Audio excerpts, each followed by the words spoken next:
This is Fred Beck from Fred Talks Fighting. Today I'm very lucky to joined by Jamie Moore. So thank you very much for coming on, Jamie. No worries, pal. So what's going on with you, Jamie? What have you been up to? Well, we just got back from Dubai for Carl's and Turson's fight, so we're currently quarantined at the moment. We'll get on to that fight in a bit, but a few weeks ago, I was doing college, and I'm doing online college, and online college is so boring.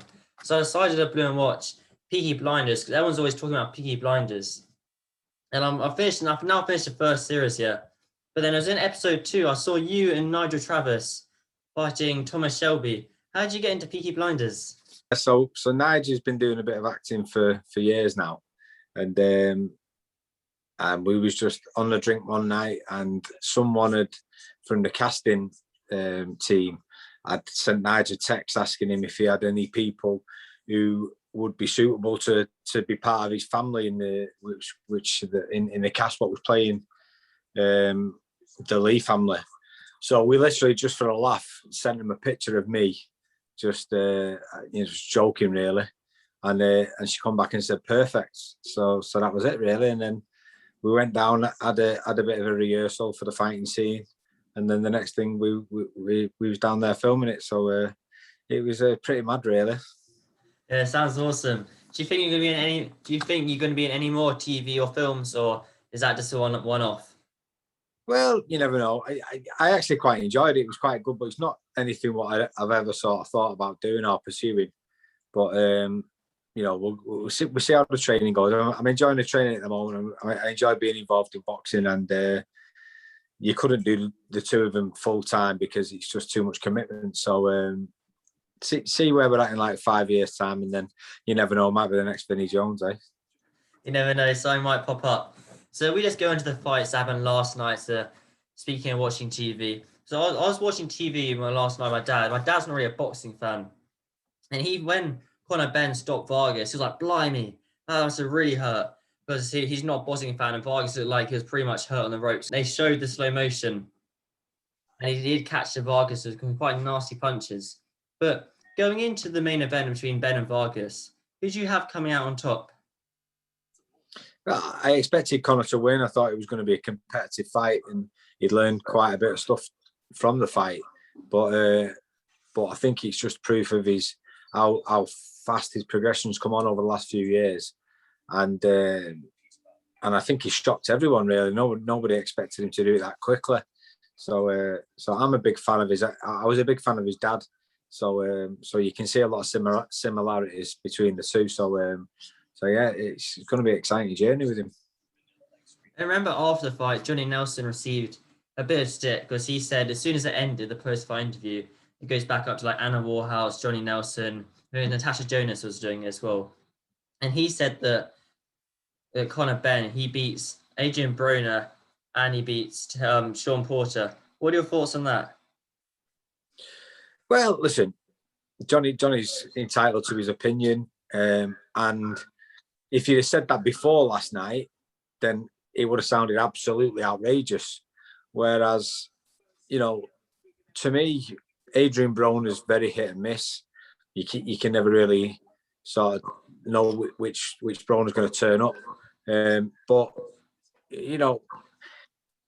statements like that always seem a little bit far-fetched until they sort of come to fruition, and then if Conor goes in there and does well or does a number in a fight or two's time, then everyone will call Johnny Nelson a genius. And if it doesn't happen, then they'll all sort of pull it up on Twitter and say, "I told you so." So this is the nature of the game. You can make a prediction, and sometimes it comes to true, and sometimes it doesn't. But there's one thing you can't deny, and that's Conor Benn's well on his way to improving massively over the last sort of 3 or 4 years. And if he keeps that sort of improvement going, then he will be capable of beating fighters like that. And after the fight, everyone's always talking about the Amir Khan fight for Conor Benn. Amir Khan, I looked at his Twitter today, and he didn't sound very interested in the fight. So that Conor Benn's got a long way to go, and at this stage of his career, Amir Khan was already world champion. Do you think the Khan fight will happen? It's obviously you'll have to do Ramadan in May, but at the end of the year, do you think there's a chance of it happening? I don't, to be honest. I think it's very good publicity from Eddie Hearn's point of view. You know, this is what happens with exciting prospects who've got a lot of potential.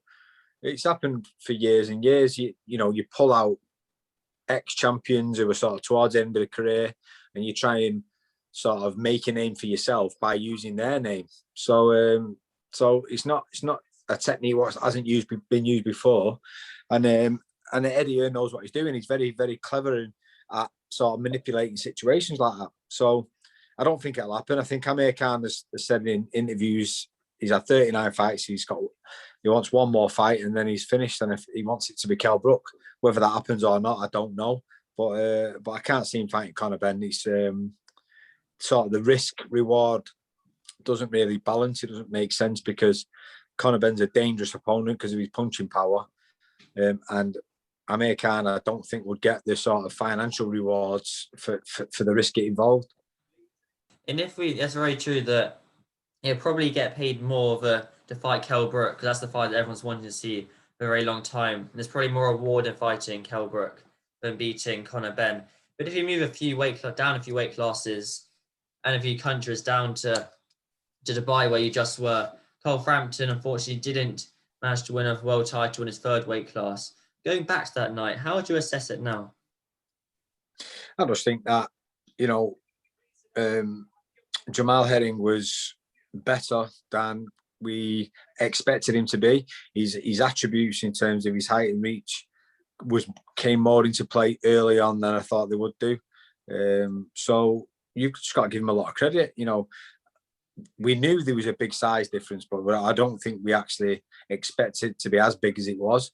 And that was really the main factor what came into play. And, you know, Carl had a good fourth round. You just got a feeling that he was going to get a foothold in the fight and get back into it. But he walked into that left hand in the fifth round, and that sort of was the beginning of the end, really. And, you know, maybe Carl isn't quite the fighter he was a few years ago. So that might have been sort of one aspect of it as well. But nevertheless, you've got to take your hat off to Jamal and say it was a great performance on his behalf.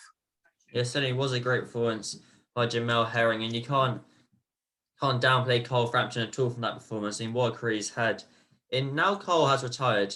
Was there anything temptation, do you think, from Cole to have like one last fight in Belfast? Was there any temptation at all, do you think?